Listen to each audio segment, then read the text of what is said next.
ওম শান্তি। সাকার বাংলা মুরলী 15ই সেপ্টেম্বর 2025। আজকে বাবা বলেছেন, মিষ্টি বাচ্চারা, বাবা তোমাদের কর্ম, অকর্ম এবং বিকর্মের গুহ্য গতি শোনাতে এসেছেন।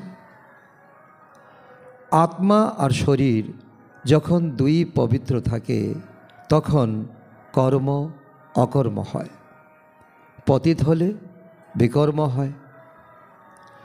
তো বাবা আজকে শিক্ষারূপে যে টপিক আমাদেরকে দিয়েছেন, বাস্তবে আজকে আমাদের এটা মূল্যায়ন করা, এটার মর্মার্থ করা একান্ত উচিত। কারণ এই সময় আমরা সঙ্গম যুগে ব্রাহ্মণ হয়েছি, ফরিস্তা হয়ে দেবতা হওয়ার জন্য। তো এই সময় কর্ম সম্পর্কে আমাদের সম্পূর্ণ স্পষ্ট ধারণা থাকা চাই।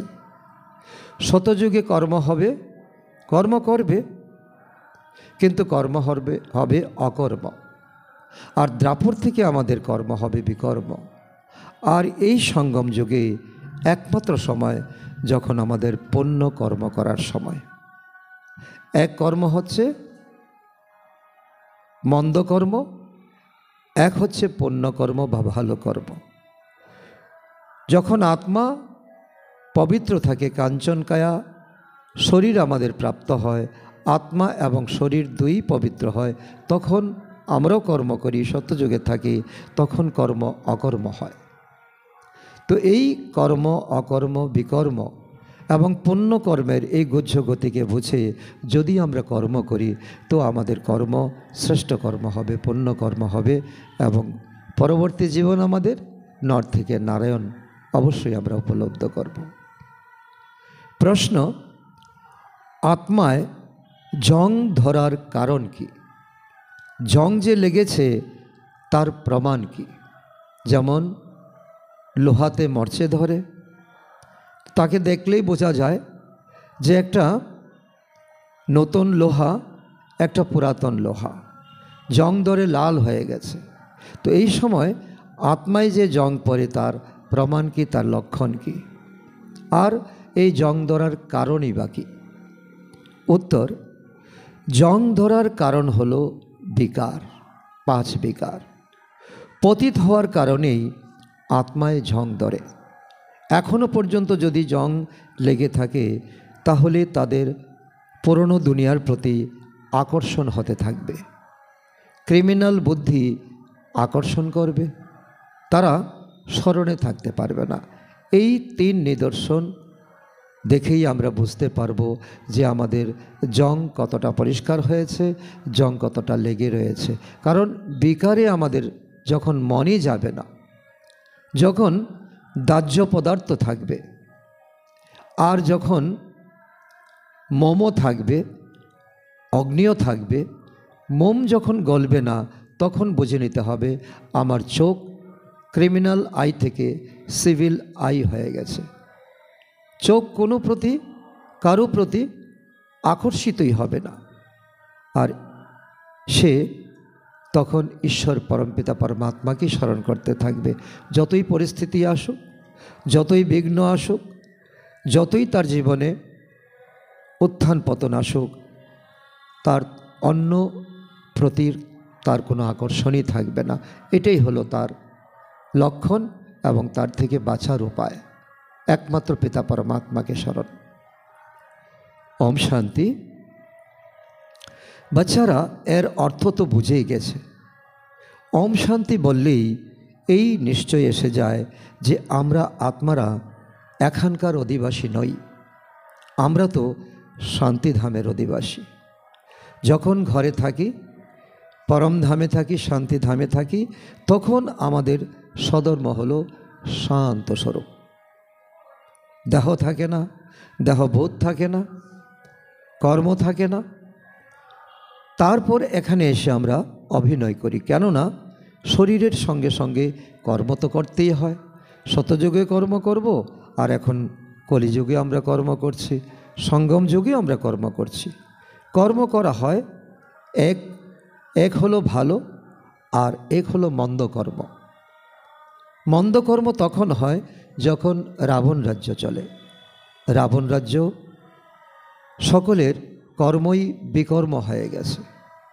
রাবণ রাজ্য 2500 বৎসর, 2500 বৎসর ধরে যতই আমরা দান পুণ্য যাই কিছু করেছি, আমাদের পুণ্যের খাতাতে জমা হয়নি। একজন মানুষও নেই যার বিকর্ম হয় না।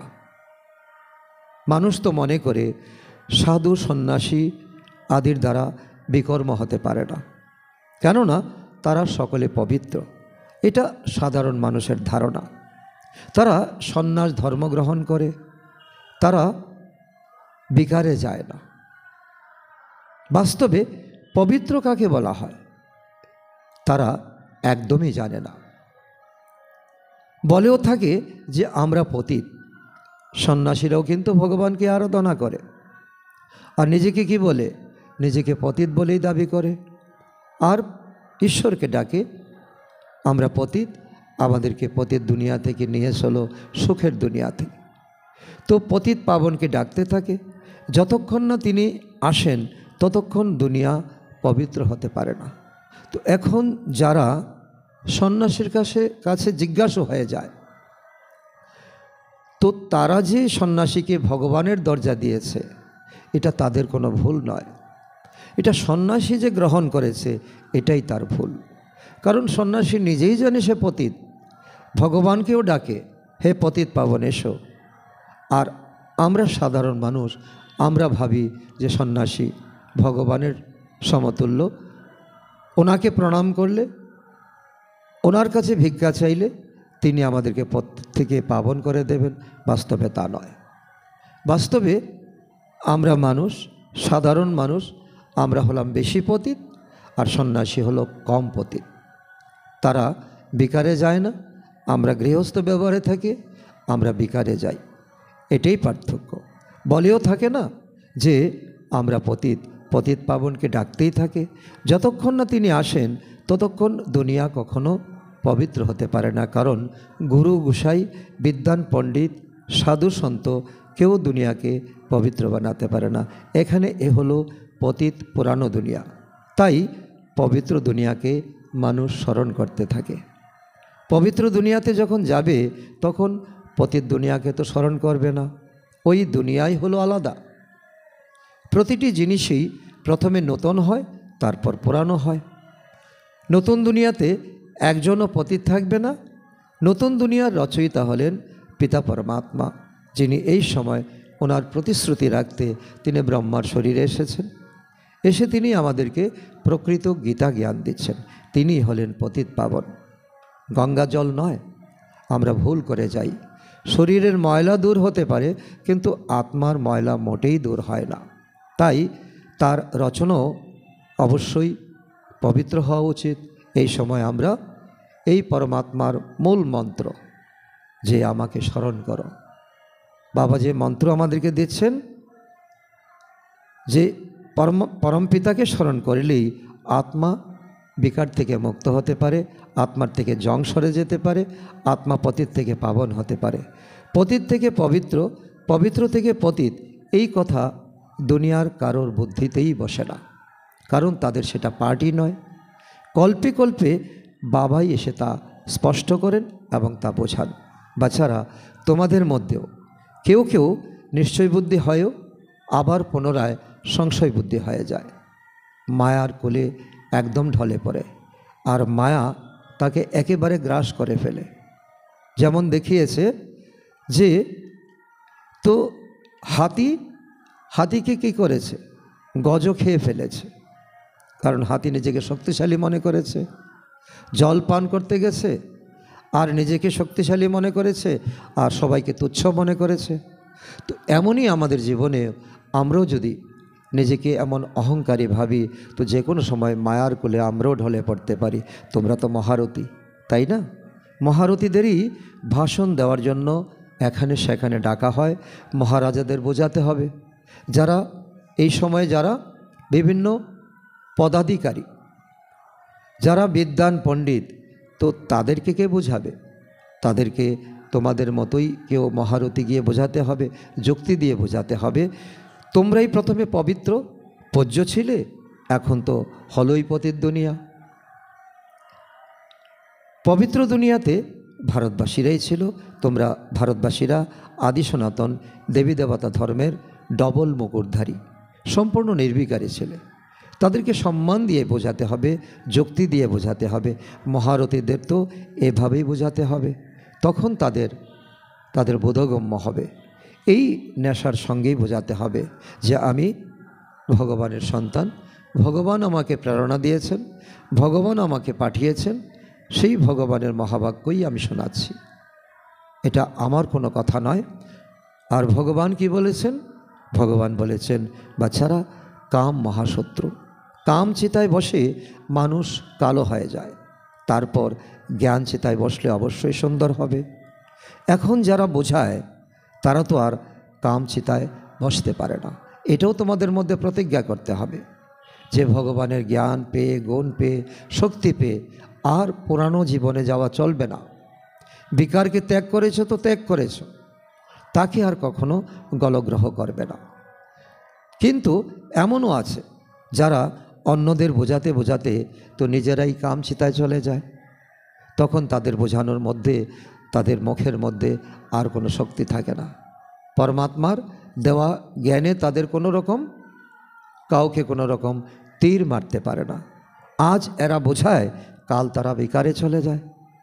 কিন্তু মায়া কিন্তু খুবই প্রবল। মায়া কিন্তু লক্ষ্য করে থাকে বাচ্চার কোথাও ফাঁক ফোকর রয়েছে, কোথায় রয়েছে, আর সেই ফাঁক দিয়ে সে তাকে কুপকাত করে। তো মায়া যে খুবই প্রবল তা আর জিজ্ঞাসা করো না। অন্যদের যারা বোঝায় তারা নিজেরাই কাম চিতায় বসে যায়, তারপর তারা অনুতাপ করে, তো এ কী হলো, এ কী করলাম আমি? তো এ তো মল্লযুদ্ধ, তাই না? নারীকে দেখলো, আকৃষ্ট হয়ে গেল, তো মুখ কালো করে ফেললো।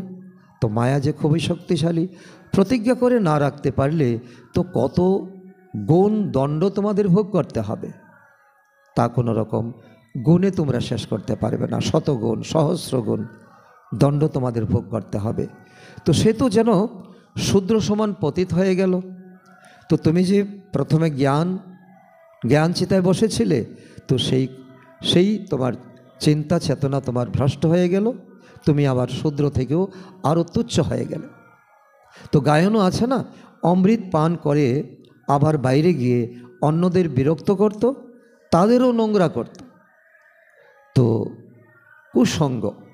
কুসঙ্গ আমাদেরকে সর্বনাশ করে, আর সৎসঙ্গ সর্বদা আমাদেরকে উন্নতির পথে নিয়ে যায়। তালি তো দুই হাতে, এক হাতে তো বাজে না, দুই হাতে বাজে। তো এক হাতে তো আর বাজতে পারে না, দুই খারাপ হয়ে যায়। তো জ্ঞানে চলা ব্যক্তি আর অজ্ঞানী ব্যক্তি মিলেমিশে একাকার হয়ে যায়। তখন কেউ জানায়, আবার কেউ বাবাকে লজ্জায় জানাতে পারে না যে আমি আগে জ্ঞানী ছিলাম, আগে শ্রীমতে চলতাম, আর এখন আমি বিকারী হয়ে গেছি। তো লজ্জায় সে বলতে পারে না। তারা মনে করে ব্রাহ্মণ কুলের নাম না বদনাম করে ফেলি। যুদ্ধতে কেউ হেরে গেলে তখন হাহাকার লেগে যায়, আরে এত বড় পালোয়ান, তাকেও হারিয়ে দিল, সেও হেরে গেছে। তো এমন অনেক দুর্ঘটনা ঘটে। মায়া এমন থাপ্পড় মারে, তো এ তো অনেক বড় লক্ষ্য, তাই না? আমাদের নর থেকে নারায়ণ হতে হবে, ষোলকলা সম্পন্ন হতে হবে, সর্বগুণ সম্পন্ন হতে হবে। এটা কোনো মাসির ঘরে যাওয়ার কথা নয়। এখানে ঝুঁকে ঝুঁকে মরতে হবে। আমাদেরকে এখন দেখে দেখে চলতে হবে। আর আমাদের জীবন চলার পথ এটা কোনো সুগম পথ নয়, এটা হলো কাঁটার ভরা জঙ্গল, তার মধ্যে নিজেকে বাঁচিয়ে বাঁচিয়ে চলতে হবে। বাচ্চারা, এখন তোমরা বোঝাও যে যারা শতপ্রধান সুন্দর ছিল তারাই কাম চিতায় বসে কালো তমপ্রধান হয়ে গেছে। রামকেও দেখো কালো চিত্র দিয়েছে। অনেক রামের মন্দির আছে, সেখানে রামের মন্দিরকে কালো দেখানো হয়, চিত্র তো অনেকেরই কালো বানানো হয়, কিন্তু মুখ্য কথা এখানে বোঝানো হয় কেন কালো করা হয়েছে। এখানেও রামচন্দ্রের কালো চিত্র রয়েছে, তাদেরকে জিজ্ঞাসা করা উচিত, পূজারীদের জিজ্ঞাসা করা উচিত কালো কেন বানানো হয়েছে। তো ওরা বলবে যে এ তো ঈশ্বরেরই ভাবনা, ঈশ্বরের ভাবনা নয়। জন্মের সময় মানুষ তো স্বাধীন ভাবনা নিয়ে আসে আর তার বৃত্তি নিয়ে আসে। স্বাধীন ভাবনা বৃত্তি নিয়ে আছে, কর্ম করার স্বাধীনতা তার কাছে। আর ভগবান তো রাস্তা দেখিয়েছেন। তো এই তো চলে আসছে, তো এইভাবে চালিয়ে দেওয়া হয়েছে। শাস্ত্র বলো, যজ্ঞ বলো, তীর্থ বলো, পাঠ বলো, তো এইভাবেই সকলকে বোঝানো হয়েছে আর সকলেই সত্য সত্য বলে মেনে নিয়েছে। তো কেন হয় বা কী করে হয়, তো এসব কিছু বোঝানো হয় না, কেউ বুঝতেও চায় না। কারণ কেউ স্পর্ধা নেই যে গুরুর উপর কথা বলবে। তো বাবা এখন তোমাদের বোঝাচ্ছেন, বাবা আমাদেরকে কখনো শিষ্য করেন না, বাবা আমাদেরকে সন্তান রূপে দেখেন। আর সন্তানের কল্যাণ কামনা করা এক পিতার সবচেয়ে বড় কর্তব্য। কামচিতায় বসলে মানুষ পতিত, মূল্যহীন হয়ে যায়। সেজন্য সে রাতের বেলা যদি কোনো পাপ কর্ম করে, তো দিনের বেলা সে মুখ দেখাতে লজ্জা পায়। আর দিনের বেলা যদি কোনো পাপ কর্ম করে, তো রাতে সে ঘুমাতে পারে না। এই আমাদের মানুষের জীবনের চরিত্র। তো সে হলো নির্বিকারী দুনিয়া সত্যযুগে। সেখানে কর্ম হবে, কর্ম কোনো বিকর্ম হবে না। তো এ হলো বিকারী দুনিয়া। তাই এইভাবে বোঝানো উচিত, কর্ম, বিকর্ম আর অকর্ম আর পুণ্যকর্ম। তো এ হলো সূর্যবংশী আর সে হলো চন্দ্রবংশী। দুই কলা কম হয়ে যায়। তারপর শুরু হয় দ্রাপর যুগ, বৈশ্যবংশী। বাম মার্গে এলে তখন তাকে দেবতা বলা যাবে না। বাম মার্গে এলে তোমার যত কিছু পুণ্য কামাই করেছিলে, তো তুমি সত্যযুগে ত্রেতাযুগে তুমি শেষ করে ফেলেছ। এখন আর পুণ্য বলতে কিছু নেই। এখন তোমার নতুন জীবন। আর এই জীবনে আমাদের কিউরিসিটি আসে, আর তখনই আমরা ভোগ বলে যাই, বিকারে যাই। আর তার নিদর্শন দেখানো হয়েছে বিভিন্ন মন্দিরে। জগন্নাথের মন্দিরের উপরে তো দেবতাদের কুল দেখানো হয়, তাদের দেবতাদের পোশাক, কিন্তু নোংরা আচরণ। বাবা এই সময় বাচ্চাদেরকে সেই দিকে মনোযোগ দিতে বলছেন। বলছে, এই দেখো দেবতার মন্দির, কিন্তু তার উপরে দেখো কারুকার্য যে করা আছে, তো সেই দেবতা, বস্ত্র তাদের দেবতা, কিন্তু নোংরা মুদ্রায় তারা। তো এই বিষয়ে তোমরা মনোযোগ দিয়ে ভক্তদেরকে বোঝানো উচিত। নতুবা ভক্তরা তো এই দেবতাদেরকে, এই বাইরের যে চিত্র, ভিতরে কিন্তু সে চিত্র নেই, বাইরে চিত্র লাগানো আছে। তো বাইরের চিত্র দেখে নিজের জীবনটাকে এমনভাবে তারা তৈরি করবে, তারা কখনো শুধরাবে না। তো সেই দিকে তোমাদের নজর দেওয়া উচিত। মন্দিরে অনেক সেবা করা যেতে পারে। শ্রীনাথ দ্বারে গিয়েও তোমরা বোঝাতে পারো। শ্রীনাথ দ্বার হলো শতযুগের প্রতীক, কিন্তু সেখানেও মূর্তিকে কালো দেখানো হয়েছে। সেখানে কুয়োর মধ্যে কুয়ো করা আছে, সেখানে ঘিয়ের কুয়ো, জলের কুয়ো নয়। বালতি দিয়ে, সেখানে বালতি দিয়ে ঘি তোলা হয় এবং সেখানে দেবতাদের ভোগ দেওয়া হয়, শ্রীনাথকে ভোগ স্বীকার করানো হয়। তো এটাই হচ্ছে শতযুগের প্রতীক। শতযুগে কোনো অভাব অনটন থাকবে না, দুধের নদী বইবে, ক্ষীরের নদী বইবে। তো তার অর্থ হলো স্বাচ্ছন্দ্য, কোনো অভাব বলতে কিছু থাকবে না। তো সেই দিকে তোমাদের নজর দেওয়া উচিত। কিভাবে শ্রীনাথ দ্বারে গিয়ে বোঝাবে, কিভাবে তোমরা জগন্নাথ মন্দিরে গিয়ে বোঝাবে। তো জিজ্ঞাসা করা উচিত, তো ওনাদেরকে কেন কালো বানানো হয়েছে। তো একথা বোঝানো তো খুবই ভালো, কারণ যখন তোমরা যুক্তি দিয়ে বোঝাবে, তো ভক্তরও আগ্রহ করে জানতে চাইবে। তো এ হলো স্বর্ণযুগ আর এ হলো লৌহযুগ। তো যখন সুন্দর ছিল, তো সেটা হলো স্বর্ণযুগের প্রতীক, আর কালো সেটা হলো কলিযুগের প্রতীক। তো জং ধরে যায়, তাই না? মানুষের মনে জং ধরে যায়, বিবেকে জং ধরে যায়, তখন সে ভ্রষ্ট কর্ম করতে শুরু করে। এখন তোমাদের সেই জং দূর হচ্ছে, তো একমাত্র বাবার স্মরণে। তো আর যে বাবাকে স্মরণ করে না, তার জং কখনো দূর হতে পারে না। যাদের অনেক জং ধরে থাকে, তারা পুরনো দুনিয়ার প্রতি আকৃষ্ট হতে থাকে। ধন দৌলত, বিভিন্ন মায়ার প্রতি তারা আকৃষ্ট হতে থাকে। সবচেয়ে বেশি জং ধরে বিকারের দ্বারা। চোখ যেখানে যায় সেখানে তার বিকর্ম হতে শুরু করে। তো এর দ্বারা অনেক বিকর্ম হয়ে যায়, ফলেই সে পতিত হয়ে যায়। তোমাদের নিজেকে এখন পর্যবেক্ষণ করতে হবে। কিভাবে? আমাদের বুদ্ধি কি ক্রিমিনাল ক্রিমিনালের প্রতি আকর্ষণ হয় কি হয় না? এখন নিজেকে চেক করা, নিজের স্থিতিকে চেক করা। এখন আমার বৃত্তি কেমন, আমার দৃষ্টি কেমন, আমার কর্ম কেমন? তো খুব ভালো ভালো 1 নম্বর বাচ্চারাও এই পরীক্ষায় ফেল করে যায়। বাচ্চারা, এখন তোমরা এই জ্ঞান পেয়েছ না, এখন বিকর্ম করা চলবে না।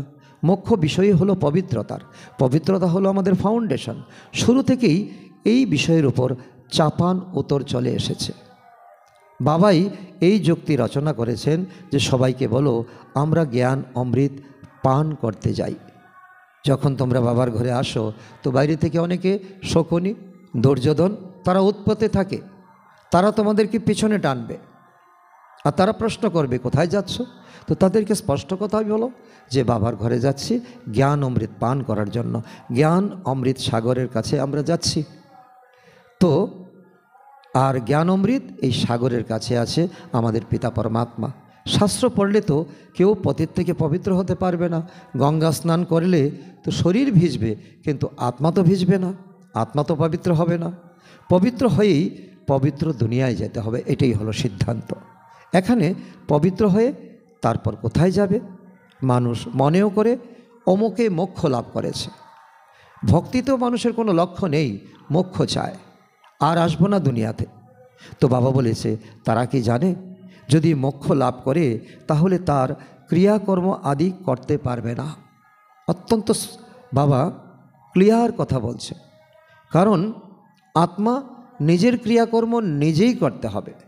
দেখা গেছে পিতা মারা গেল, সন্তান তার শ্রাদ্ধ করছে, এটা হচ্ছে নিয়ম কানুন, এটা হচ্ছে আচার অনুষ্ঠান। তাতে ওই আত্মা, যে আত্মা কর্ম করেছে সেই আত্মার কোনো রকম পুণ্য হবে না, তার আত্মার কোনো রকম সে পিছনেও যাবে না। এটা হলো আত্মসন্তুষ্টি, এটা হলো ক্রিয়াকর্ম, এটা হলো বৈদিক নিয়ম। তো এখানে এমনও নিয়ম আছে যে কেউ মারা গেলে ঘরে এসে বাতি জ্বালায়, আলো জ্বালায়, এবং নিজেকে নিজে সন্তুষ্টি করে যে আত্মা যে যাবে, আত্মা তো এক ঘর থেকে চলে গেল, সে তো যাবে অনেক দূরে, অনেক দূর পাড়ি দেবে। কোথায় যাবে জানে না, তার যেতে যাতে কোনো কষ্ট না হয় তার জন্য ঘরে আলো জ্বালিয়ে রাখা, অন্ধকারে যেন ধাক্কা না খায়। তো আত্মা তো এক শরীর ছেড়ে অন্য শরীর ধারণ করে ফেলেছে বা ধারণ করতে চলেছে। তো এ তো 1 সেকেন্ডের কথা। আত্মা তীখা রকেট, এক শরীর ছেড়ে অন্য শরীরে গিয়ে যেতে তার 1 সেকেন্ডের বেশি সময় লাগে না। তো অন্ধকার কোথা থেকে এলো? অন্ধকার তো ঘরের মধ্যে, মনের মধ্যে অন্ধকার। তাই আমরা ঘরে এসে প্রদীপ জ্বালাই। এই প্রদীপে কি আত্মা যেতে পারবে যেখানে তার অভীষ্ট স্থান, যেখানে তার নির্দিষ্ট স্থান? তো এটা আমাদের ভক্তির যুক্তি, শাস্ত্রের আচার আচরণ। তো এই নিয়ম চলে আসছে, তোমরাও করতে। এখন তোমরা কিছুই করো না। এখন মধুবনে তো কি করা হয়, অগ্রিম নিজের শ্রাদ্ধ নিজে করা যায়, আর তখন আর কর্মের প্রতি তার নিষ্ঠা বেড়ে যায়। আমি শ্রাদ্ধ করে এসেছি, এখন আর পাপ কর্ম করাই চলবে না। তো তোমরা জানো বাচ্চারা, তো এই শরীর মাটি থেকে এসেছে, মাটিতে বিলীন হয়ে যাবে। তো এখন এমন প্রথা বা নিয়ম শতযুগে থাকবে না। থাকবে কি? থাকবে না। আজকাল দেখো ঋদ্ধি সিদ্ধিতে মানুষ অনেক অনেক আকৃষ্ট হচ্ছে। তো বাবা বলছেন ঋদ্ধি সিদ্ধিতে কিছু নেই।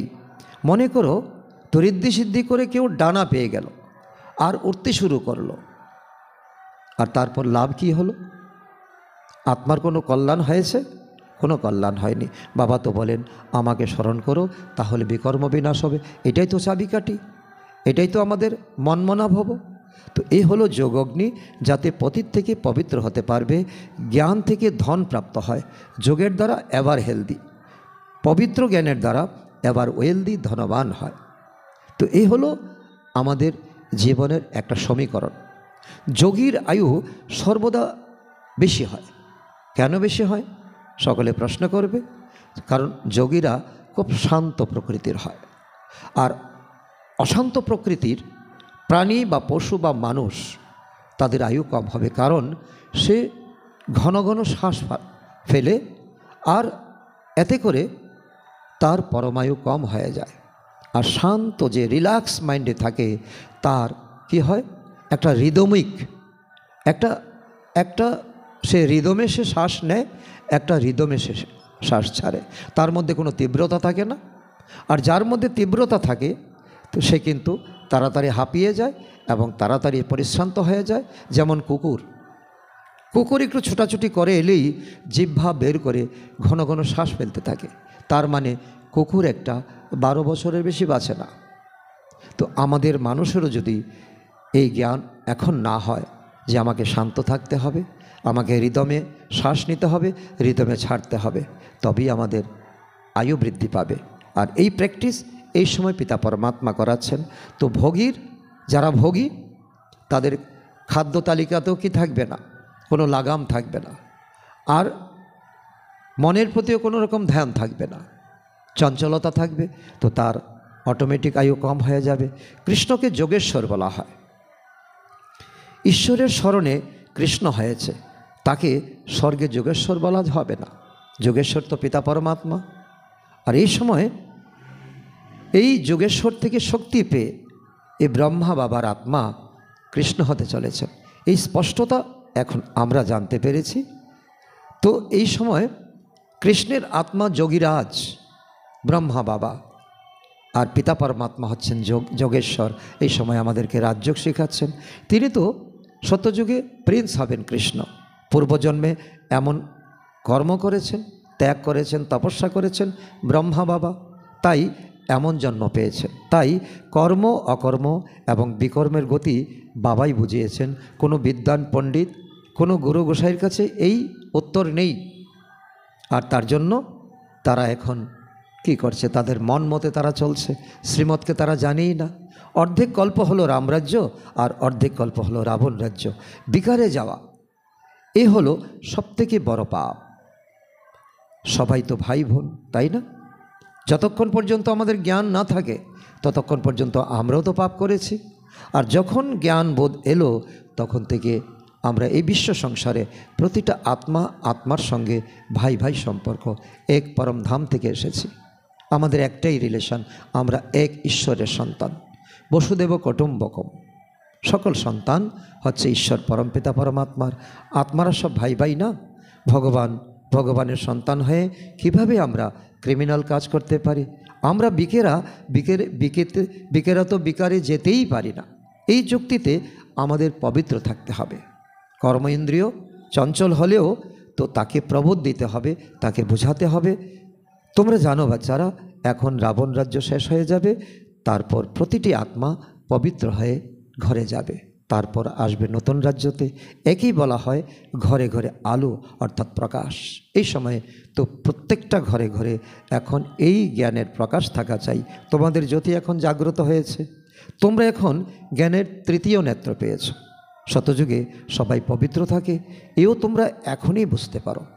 এমন কর্ম করছো তবেই তো তোমরা সত্যযুগে গিয়ে 2500 বৎসর সত্যযুগ ত্রেতাযুগ তোমরা কি থাকবে? পবিত্র থাকবে।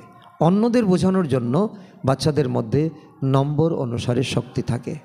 অষ্টশক্তি তো বাবা দিচ্ছে, গুণও দিচ্ছে, জ্ঞানও দিচ্ছে, কিন্তু নম্বর বার সকলে কিন্তু সমান নয়। তো নম্বর অনুসারে তারা স্মরণে থাকে। রাজধানী কিভাবে স্থাপন হয় কারোর বুদ্ধিতেই এই কথা থাকে না, কারণ এই সময় একই মুরলি সকলের জন্য, কিন্তু তারপরেও কেউ খুব তীব্র গতিতে চলছে, কেউ চিটি গতিতে চলছে, পিঁপড়ের মতো চলছে। সেও জানে তীব্র পুরুষার্থ করলে সত্যযুগে উঁচু পথ পাওয়া যাবে, কিন্তু তার ড্রামাতেই নেই। আর সেও জানে না ড্রামার অর্থ, তাই সে টিক টিক টিক টিক করে চলছে, তো পিঁপড়ার মতো চলছে। তো তোমরা তো সেনা, তাই না? তোমরা জানো যে আমরা স্মরণের শক্তিতে পবিত্র রাজা রানী তৈরি হচ্ছি। যে বেশি করবে সে উচ্চ পদ পাবে, যে কম করবে সে নিজ পদ পাবে। তো এরপর জন্মে আমরা গোল্ডেন স্পুন ইন মাউথ অর্থাৎ সোনার চামচ মুখে নিয়ে জন্মাবো। শতযুগে অভাব অভিযোগ বলতে কিছুই থাকবে না, অপ্রাপ্ত কিছুই থাকবে না। তো এ তো ভগবান আমাদেরকে পড়ান, এই নেশা আমাদের চরে থাকা উচিত। তোমরা এখন পুষ্টিকর ভোজন পাচ্ছ, এই আত্মার ভোজন, দেহের ভোজন তো নিচ্ছ, কিন্তু আত্মার ভোজনও তো চাই। তো পরমাত্মা ছাড়া তোমাদের এমন ভোজন কে করাবেন? কে তোমাদের এমন ভগবান ভগবতী বানাবেন? তোমরা এখন পতিত থেকে পবিত্র হচ্ছ না, তারপর জন্ম জন্মান্তরের জন্য তোমরা সুখী হয়ে যাবে, তোমরা উচ্চ পদ পাবে, পড়তে পড়তে তো আবার তোমরা খারাপ হয়ে যাবে। তো যার যেমন ড্রামা, দেহ অভিমানে আসার কারণে আবার জ্ঞানের তৃতীয় নেত্র বন্ধ হয়ে যায়। তো চালু ইঞ্জিনও থেমে যেতে পারে। মায়া অনেক শক্তিশালী। বাবা নিজেই বলেন এ হলো অনেক পরিশ্রমের। আমিও ব্রহ্মার শরীরে এসে কত পরিশ্রম করি, কিন্তু বুঝিও আবার বলে দেয় তো এমন হতে পারে কি শিব বাবা এসে পড়ান, কই আমরা তো দেখতে পাচ্ছি না, আমরা মানি না। এমন ট্রেটার আসবে, এমন জিজ্ঞাসু আসবে। তো এ হলো, তারা এমনও বলবে, কটূক্তি করবে, এ হলো চালাকি, এ হলো ব্রহ্মা কুমারীদের চালাকি। তো এমনও তারা অনেক বলে দেয়, রাজত্ব তো স্থাপন হয়ে যাবে। তারা বলবে এটা তাদের পাপের ঘরা পূর্ণ হবে, আর যারা সহ্য করবে তাদের পুণ্যের ঘরা পূর্ণ হবে। এটাই হিসাব। রাজত্ব তো স্থাপন হয়ে যাবে। বলা হয় না, সত্যের নৌকা হেলবে দুলবে কিন্তু ডুববে না। তো এতে কত বিঘ্ন উপস্থিত হয়, আর এটা তোমাদের সহ্য করা উচিত। আর তোমরা সহ্য করে এসেছো, এই কল্পেও তোমরা সহ্য করবে। আচ্ছা, মিষ্টি মিষ্টি হারানিধি নয়নের মণি, শাম থেকে সুন্দর হওয়া আত্মাদের প্রতি মাতা পিতা বাপদাদার হৃদয়ে মন আর স্মরণের স্নেহসমন আর সুপ্রভাত। আত্মাদের পিতা তার আত্মারূপী বাচ্চাদের জানাচ্ছেন নমস্কার। আমরা আত্মারূপী সন্তানরা আমাদের মাতা পিতা বাপদাদাকে জানাই স্মরণের স্নেহসমন, সুপ্রভাত ও নমস্কার। ধারণার জন্য মুখ্য সার: 1 নম্বর, যোগের অগ্নির দ্বারা বিকারের জং দূর করতে হবে। নিজের পর্যবেক্ষণ করতে হবে যে আমাদের বুদ্ধি ক্রিমিনাল দিকে যাচ্ছে না তো। নাম্বার 2, নিশ্চয় বুদ্ধি হওয়ার পরে আবার কখনো কখনো কোনো বিষয়ে সংশয় আনবে না। বিকর্ম থেকে রক্ষা পাওয়ার জন্য যে কোনো কর্ম নিজের স্বধর্মে স্থিত হয়ে বাবার স্মরণে করতে হবে। আজকের বরদান: শ্রেষ্ঠ পালনার বিধির দ্বারা বৃদ্ধি ঘটিয়ে সকলের অভিনন্দনের পাত্র ভব। সঙ্গম যুগ হলই অভিনন্দনের দ্বারাই বৃদ্ধি পাওয়ার যুগ। বাবার পরিবারের অভিনন্দনের দ্বারাই তোমরা বাচ্চারা পালিত হচ্ছ। অভিনন্দনের দ্বারাই তোমরা নাচছ, নৃত্য করছো, গাইছ, লালিত পালিত হচ্ছ, উঠতেও থাকছ। এই পালনাই হলো ওয়ান্ডারফুল পালনা। তো তোমরা বাচ্চারা বড় হৃদয় দিয়ে দয়ার ভাবনার দ্বারা দাতা হয়ে প্রত্যেক মুহূর্ত একে অপরকে খুব ভালো বলে অভিনন্দন দিতে থাকো। এটাই হলো পালনার শ্রেষ্ঠ বিধি। খুব ভালো, কারণ তাকে পালনা দিয়ে এগিয়ে নিয়ে যেতে হবে। তার ভুল হয়েছে বললে চলবে না, কারণ তার ভুলটাও আকারের দিকে ইঙ্গিতে বুঝিয়ে দিতে হবে, আরেকটু ভালো হলে ভালো ছিল। তো এমনভাবে তাকে পালনা দিতে হবে, এমনভাবে তাকে উৎসাহ দিতে হবে, অভিনন্দন দিতে হবে। তো এই বিধি দ্বারা সবাইকে পালনা দিতে থাকো, তাহলে অভিনন্দনের পাত্র হয়ে যাবে। স্লোগান: নিজের স্বভাব সরল বানিয়ে নাও। এটাই হলো সমাধান স্বরূপ হওয়ার সহজ বিধি। আজকে মাতেশ্বরীজির অমূল্য মহাবাক্য। প্রথম পয়েন্ট: পুরুষার্থ আর প্রালব্ধের দ্বারা বানানো অনাদি ড্রামা। অত্যন্ত গভীর মহাবাক্য। মাতেশ্বরী পুরুষার্থ আর প্রালব্ধ দুটি জিনিস। পুরুষার্থের দ্বারা প্রালব্ধ তৈরি হয়। মাতেশ্বরী বলছেন কোনো জিজ্ঞাসুকে, এই অনাদি সৃষ্টির চক্র ঘুরতে থাকে। যেই আদি সনাতন ভারতবাসী পূজ্য ছিল, তারাই আবার পূজারী হয়েছে। তারপর সেই পূজারী পুনরায় পুরুষার্থ করে পূজ্য হবে। এই উত্তরণ আর অবতরণ, এটাই হলো অনাদি ড্রামার খেলা তৈরি হয়েই আছে। তো জিজ্ঞাসু বলছে মাতেশ্বরীজি, আমার মনে একটা প্রশ্ন উদয় হচ্ছে যে এই ড্রামা যখন এমন বানানো হয়েছে, তাহলে ওপর উঠতে হলে নিজে থেকেই উঠবে, তাহলে পুরুষার্থ করার লাভ কি হলো? যে উঠবে সে আবার নামবে, তাহলে এত পুরুষার্থ কেন করব? মাতেশ্বরী, আপনি বলেছেন যে এই ড্রামা হুবহু রিপিট হয়, তাহলে সর্বশক্তিমান পরমাত্মা সদা এমন খেলা দেখে নিজে পরিশ্রান্ত হন না।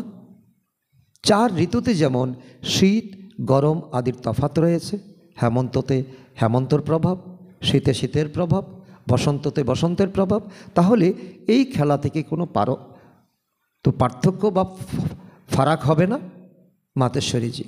ব্যাস, এটাই তো এই ড্রামার বিশেষত্ব। এই হুবহু রিপিট হয়। আর এই ড্রামার আরও বিশেষত্ব হলো, যা রিপিট হওয়া সত্ত্বেও নিত্য নতুন মনে হয়। কালকে কি পাঠ করেছি আজকে মনে নেই, আজকে আমার কাছে নতুন জীবন। আবার আগামী দিন সূর্য উঠবে, আগামী দিনের গুড মর্নিং, এটাও আমার নতুন অনুপ্রেরণা। তো প্রথমে তো আমার ওই শিক্ষা ছিল না, কিন্তু যখন জ্ঞান পেয়েছি তখন যা প্রতি সেকেন্ডে চলছে, যদিও ড্রামা, যদিও তা পূর্বকল্পের মতো চলছে, কিন্তু তা যখন আমি সাক্ষী হয়ে দেখছি তখন নিত্য নতুন মনে হচ্ছে। আর যখন তার মধ্যে আমি মনমত চালাতে যাইছি, তখন আমার কাছে আমি বোর হয়ে যাচ্ছি, আমি দুঃখী হয়ে যাচ্ছি, আমি আপসেট হয়ে যাচ্ছি। এখন সুখ দুঃখ দুইয়েরই পরিচয় পেয়ে গেছি আমরা। তো তাই এমন মনে করো না, যদি ফেল হতেই হয় তাহলে পর্ব কেন, তা নয়। তাহলে তো এমন মনে করতে পারি যে যদি খাবার পাওয়ার থাকে তাহলে সে নিজে নিজে আমার মুখে এসে প্রবেশ করবে, তাহলে এত পরিশ্রম করার কেন প্রয়োজন?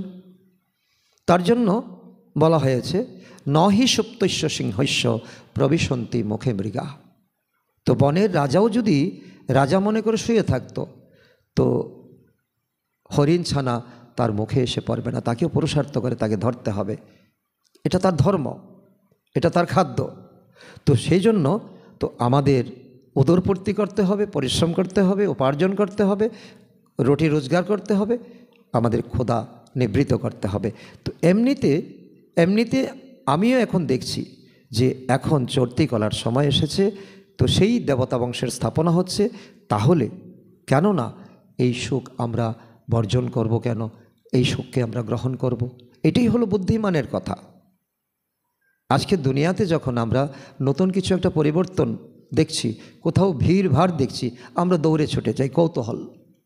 কিন্তু এই যে কৌতূহল, যে পিতা পরমাত্মা দেওয়া প্রতিশ্রুতি এখন পালন করতে এসেছেন, ব্রহ্মার শরীরে এসে এখন ব্রহ্মজ্ঞান আমাদেরকে দিচ্ছেন, তো তাতে থেকে আমাদের সুখ 2500 বছরের সুখ, একদিনের সুখ কে কাকে দেবে? 2500 গ্যারান্টি, 2500 বছরের গ্যারান্টি সুখ আমরা প্রাপ্ত করছি। তো কেন পরমাত্মা থেকে এই সুখ নেব না? নিজেকে কি প্রশ্ন করি। যেমন দেখো, কেউ যদি জজ হতে চায় তাহলে যখন পুরুষার্থ করবে তখন সেই ডিগ্রি প্রাপ্ত করবে, তাই না?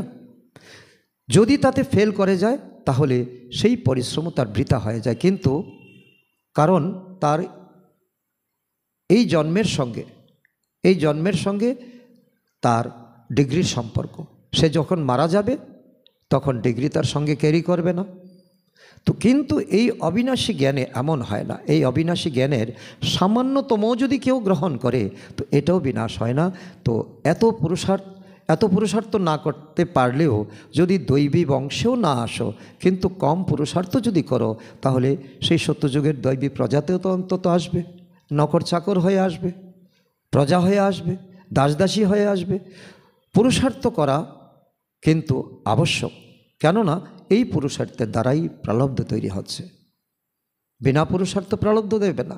তার জন্য চেষ্টা করে যাও, যার যতটা ড্রামাতে আছে সেটা সিলেকশন হবে পরে, কিন্তু এখন তো তাকে অগ্রসর হতে হবে। তো এই পুরুষার্থেরই অনেক মহিমা করা হয়েছে। দ্বিতীয়ত, এই ঈশ্বরীয় জ্ঞান সর্বমনুষ্য আত্মার জন্য অবধারিত। মাতেশ্বরীজি বলছেন, সর্বপ্রথমে তো নিজের এক মুখ্য পয়েন্ট অবশ্যই খেয়াল রাখতে হবে। এই মনুষ্য সৃষ্টি রূপের বীজরূপ যখন পরমাত্মা, তাই সেই পরমাত্মার কাছে যে জ্ঞান ধন আছে, যে ওনার থেকে যে জ্ঞান ধন প্রাপ্ত করছি, তো সেই সবই মানুষের জন্য জরুরি। যেমন মানুষের জন্য খাদ্য, বাসস্থান, বস্ত্র প্রয়োজন, তেমন জ্ঞানও ততটাই প্রয়োজন, তার থেকে বেশি প্রয়োজন। সমস্ত ধর্মের মানুষেরই এই জ্ঞান প্রাপ্ত করার অধিকার আছে, সে যে কোনো ধর্মের হোক না কেন। যদিও প্রত্যেক ধর্মের জ্ঞান তাদের নিজের নিজের, প্রত্যেকের শাস্ত্র আলাদা আলাদা, কোরআন আলাদা, তারপর বৌদ্ধ ধর্মের শাস্ত্র আলাদা, খ্রিস্টান ধর্মের বাইবেল আলাদা, প্রত্যেকেরই মত আলাদা আলাদা, প্রত্যেকের সংস্কার আলাদা, নিজের আলাদা আলাদা, কিন্তু এই জ্ঞান সকলের জন্য। কেন? যদি তারা এই জ্ঞান ধারণ করতে নাও পারে, আমাদের পরিবারেও যদি না আসে, তবু সকলের পিতা হওয়ার কারণে, পরম পিতার পিতা আর তার সন্তান সকলে হওয়ার কারণে তার সঙ্গে যুক্ত হলে অবশ্যই পবিত্র হবে, সে যে কোনো ধর্মের আত্মাই হোক। আর এই পবিত্রতার কারণে নিজেদের বিভাগে সে তো যাবে পরমধামে, তো তার সেকশানে গিয়ে একটা ভালো পজিশানে গিয়ে সে বসবে। আর ভালো পজিশানে গিয়ে যখন বসবে, তখন আবার যখন দ্রাপর যুগে আসবে, তার সময় মতো সে একটা ভালো পোস্ট নিয়ে আসবে। তো এটাই তো আনন্দ, এটাই তো সুখ। তো এই জন্য সে তার কখনো এই জ্ঞান বঞ্চিত হতে পারে না। কেননা যোগকে তো সমস্ত মানুষই স্বীকার করে, সকল ধর্মের আত্মারা। কেউ নামাজ করে, কেউ প্রেয়ার করে, আর আমরা রাজযোগ করি। তো অনেক মানুষই এমন বলে যে আমাদের মুক্তি চাই, কিন্তু সাজা থেকে মুক্ত হয়ে মুক্তি পাওয়ার শক্তিও এই যোগের দ্বারা প্রাপ্ত হতে পারে। কারণ প্রত্যেক ধর্মের আত্মা কম বেশি পাপপূর্ণ করে, পাপ করে, তো পাপের জন্য সাজা খেতে হয়। তো সাজা কম করতে গেলে তো এই সময় তাকে পিতা পরমাত্মার সঙ্গে যুক্ত হতে হবে। তো এই হলো এক প্রাপ্তি। দ্বিতীয়ত, সেই যখন জন্ম গ্রহণ করবে পৃথিবীতে, তখন ভালো পোস্ট নিয়ে আসবে। আচ্ছা, ওম শান্তি। আজকের অব্যক্ত ইশারা, এখন লগনের অগ্নিকে প্রজ্বলিত করে যোগকে জ্বালারূপ বানাও। বাচ্চারা, তোমাদের কাছে পবিত্রতার যে মহান শক্তি আছে, এই শ্রেষ্ঠ শক্তি অগ্নির কাজ করবে, যেটা সেকেন্ডে বিশ্বের সমস্ত আবর্জনাকে ভস্মীভূত করে দিতে পারে। যখন আত্মা পবিত্রতার সম্পূর্ণ স্থিতিতে স্থিত হয়, তখন সেই স্থিতির শ্রেষ্ঠ সংকল্পের দ্বারা লগনের অগ্নি প্রজ্বলিত হয় আর আবর্জনা ভস্মীভূত হয়ে যায়। বাস্তবে এ হলো যোগের জ্বালারূপ। বাচ্চারা, এখন তোমরা নিজেদের সেই শ্রেষ্ঠ শক্তিকে কাজে লাগাও। আর এই হলো আমাদের রাজযোগ। আর আজকের সমান হলো আমি অভিনন্দন প্রাপ্ত স্বরূপ আত্মা। আচ্ছা, ওম শান্তি।